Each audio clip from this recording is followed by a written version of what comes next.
Yung pagbabalik eskwela mo sa UE, sabi nung teacher mo ba yun or principal? Eh may assignments ka na daw para sa pagpapatuloy mong kurso. Yes, meron na silang binigay. Kasi pumunta ako doon last week yata. Last week, so may binigay sila sa akin na ganito gawin mo. Sige. Gagawin ko doon sa pag-alis ko. Ano naging reaksyon ng buong UE nung nakita kang bumalik? Nagkagulo siguro sa iyo yung araw na yun. Happy sila dahil gusto kong tapusin yung pag-aaral ko. Hindi naman habang buhay naglalaro ka ng basketball. So, kailangan mo talaga magtapos para meron kayong papakita kay Baby James.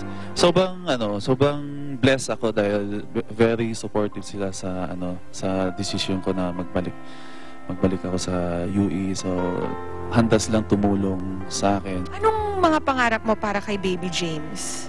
Siyempre, yung mabigyan, gusto kong meron akong maipamana sa kanya, and siyempre gusto ko magporsige talaga sa ginagawa ko ngayon para kasi lahat to, para kay Baby James. So, sobrang yun yung parati kong nasa isip na... Nakita ko nga nung tinanggap mo yung MVP award mo, medyo naluluha-luha ka nung moment na yun. So talagang yung buhay ko yung ano lang kay Baby James. Meron pa kaming isang surprise sa'yo, James. Na naman, baka naman. Kasama naman po natin, on the phone, ang tatay naman po ni James na si Mr. Kaloy Yap. Daddy Kaloy, nandyan po ba kayo? Okay, nandito ako. Daddy, ano pong message nyo kay James ngayon? Kasama ko po siya. James, proud na proud kami sa iyo sa pagiging MVP mo.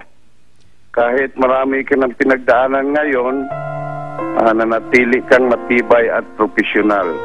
Sana